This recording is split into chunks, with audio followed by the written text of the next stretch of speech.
I don't know where to begin. It was the July of 1982, and I had just started a new career at the California Rehabilitation Center. One evening, I was returning from the kitchen galley when I noticed a light coming from a room. Any other time, I would have thought nothing of it. However, when my shift began earlier in the day at around 3 p.m, no one had said to expect a patient there. Curious, I entered. With my back to the door, I inspected the room. It appeared to be an operating room. Suddenly, the door creaked behind me. I turned to see a man in scrubs. Paying me no attention, he walked towards the operating table. Then, as soon as he appeared, he was gone. My head began to spin. What had I just seen? Did I imagine this? I was so scared that I could not move. After regaining composure, I grabbed a pair of sutures from the tray beside the operating table. I stepped back out into the corridor to ask a nurse or officer why these were left unsecured. The entire ward was empty. No doctors, no nurses, not a single officer.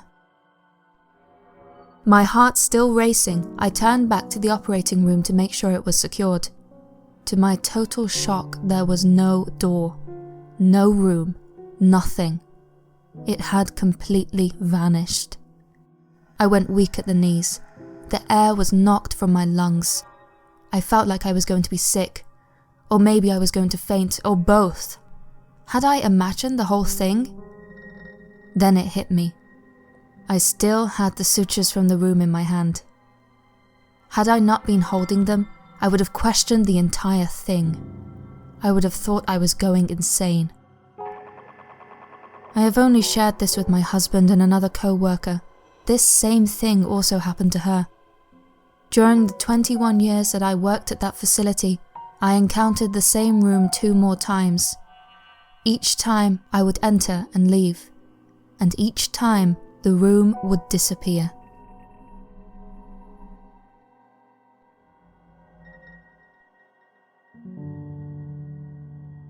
I had endured morning sickness the entire pregnancy. I had gained only 11 pounds, which put me in the high-risk category. Needless to say, the birth didn't go as planned. I was induced into labour at 36 weeks because she had stopped growing. Thankfully, after 4 hours of labour, I delivered a surprisingly healthy, beautiful baby girl. 3 hours after delivery, I started hemorrhaging severely. My blood pressure dropped dangerously low. My husband and I were told if the bleeding didn't stop within the next few hours, I would have to have surgery. My nurse, Wendy, began giving me shots of pitocin every 30 minutes. After 2 shots, nothing had changed. I couldn't focus. Everything was surreal, I guess because of my low blood pressure. I remember thinking I was going to die, but I was very calm. Wendy came in to let me know her shift would be over soon, but someone else would come in to give me my shots. She promised to come check in on me the next morning. It was 6 o'clock in the evening when she came to my room. Her name tag read Maria. She was a short lady, about 5 feet. She had short brown hair with grey streaks and beautiful blue eyes. Her voice was soft and comforting, unlike any other that I have ever heard before or since. As soon as she entered the room, I felt some of my strength return to me. Only moments before, I could not even lift my arms because I was so weak. I rolled over onto my side, thinking she was there to give me my next shot. She said, "Oh honey, I'm not giving you a shot. You don't need another one. You're going to be just fine."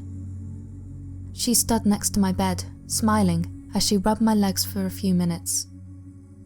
I glanced over at my husband, intending on asking him if he had heard what she had said. He was sat in a chair, sound asleep. She smiled at me once more, patted my leg, and turned towards the door. Then, she was gone. I didn't see her walk out the door. She just sort of vanished.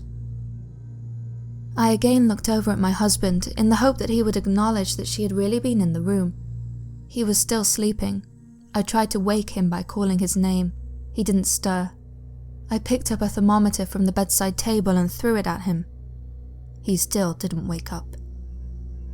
At that moment, another nurse called Sheila walked into the room, carrying the familiar needle.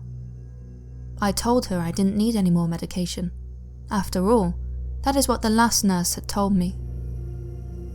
Confused, she said that she was my only nurse for the night. She asked me questions about the other nurse. What did she look like? Did I know her name? She looked over at the empty cradle at the foot of my bed.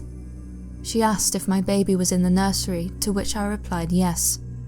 I saw the relief wash over her face. She told me that she would be back in a minute before quickly rushing out of the door. A short time later, I saw her standing at my door along with 2 other nurses. They were all whispering and looking at me. Finally, they all walked into the room and came over to my bed. One nurse looked to be in her mid-20s. The other was surely in her 50s. Her name was Sarah. They started to fire questions at me so rapidly it frightened me. By now, all I could think was that this mysterious lady had probably been trying to kidnap my little girl. Fearing the worst, I began demanding that I was allowed to see my baby. My cries finally roused my husband from his sleep. He was initially bewildered, having no memory of falling asleep. I was demanding very loudly as the nurses assured me that my baby was safe in the nursery. The elder nurse, Sarah, told the younger to bring her to me. As we waited, Nurse Sarah took my blood pressure. She turned to Nurse Sheila and told her to put the syringe away and call my doctor. I wouldn't be needing that shot. My blood pressure was normal. Relief washed over me when the young nurse finally returned, carrying my baby. She placed her in my arms, then left the room. Nurse Sarah pulled up a chair and sat down next to my bed. She sat there smiling as I held my baby. She asked if this was my first child. When I replied fourth, she asked about my older children. I felt like she was about to tell me something important when the doctor came in. As soon as he entered the room, he started with his own questions. They were mostly directed at Nurse Sarah. When she explained to him what it was he wanted to know, he simply smiled and said, "Okay then." He checked me over and told me he was amazed by my recovery. He told me that the colour had even returned to my face. He stood there, staring at me for a minute or so, then suddenly asked if I was hungry, to which I replied, "Starving." He told me he would order a pizza on his way out. After he left, Nurse Sarah turned to me and said, "I have never talked to anyone who Maria has visited." She was inspecting my face, as if she was trying to decide whether she should keep talking or not. I silently stared back at her.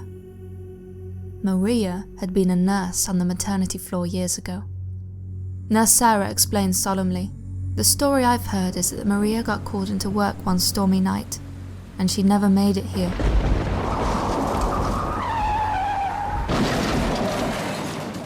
The rumours are that she sometimes visits the new moms. All the descriptions of her are the same." The nurse looked silently at the floor. I remember thinking she was saying a prayer. She shook her head and whispered, "Who am I to question these things?" I wanted to question her to find out more, but I could tell that she had said all that she was going to. She rose from the chair and patted my leg.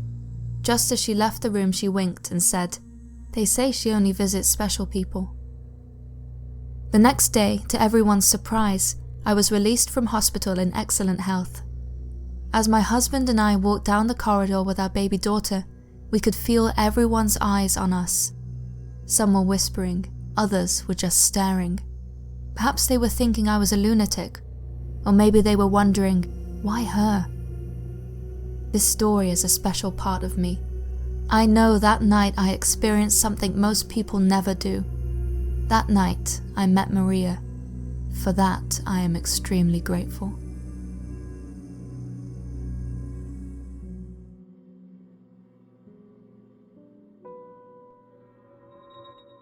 In September 2013, I was hospitalized with a severe case of the flu. I had been sick for several days, but the illness reached such a peak that hospital was my only choice. The doctors gave me morphine and kept me on it for a few days. At the time, it was hard for me to know just how many, because all the days bled together in a haze. The morphine gave me fevered dreams, swirling tentacles, faces, black shadows. I was experiencing many hallucinations. One of the nights, I woke up terrified. A voice had woken me. I felt someone was in the room with me. I was completely panicked, gripped by fear, on the verge of hysteria. Sweat was hot on my brow. I knew that I wasn't alone in that room. I could feel a presence which was entirely unlike any of my hallucinations. Frantically, I called for my nurse and turned on the lights. There was no one there.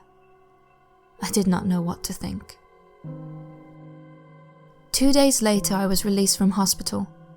I attributed my nighttime panic to the morphine. After all, I had been very sick. That evening, my mom came to stay with me as I was still suffering from the last few symptoms of the flu. Around 10 PM, we were washing the dishes. We set the sink stopper in the sink. It was a heavy metal one. I was sitting on top of the washing machine and my mom was walking across the kitchen when the sink stopper flew across the room. It passed right in between us, moving with such force that we were both splattered with water, and the wind it created was enough to move my hair. It travelled directly to the corner of the room, but instead of bouncing back and rolling around as a normal object would, it fell to the floor, perfectly straight, and landed flat side down. It was like someone or something was trying to get my attention. The next day, I found out that one of my close friends had died of an accidental drug overdose whilst I was in hospital.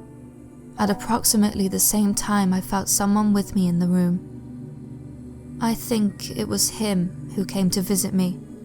I think it was him who threw the sink stopper across the room 2 days afterwards. Later, I told his mother about what had happened. She said that right after he died, her computer turned on in the middle of the day and printed a picture of both of them together. In my mind, there is no shadow of a doubt that our spirit has the ability to linger after death and communicate with the living. Thank you for watching. If you enjoyed this and would like to hear more true paranormal stories, click here or in the description below.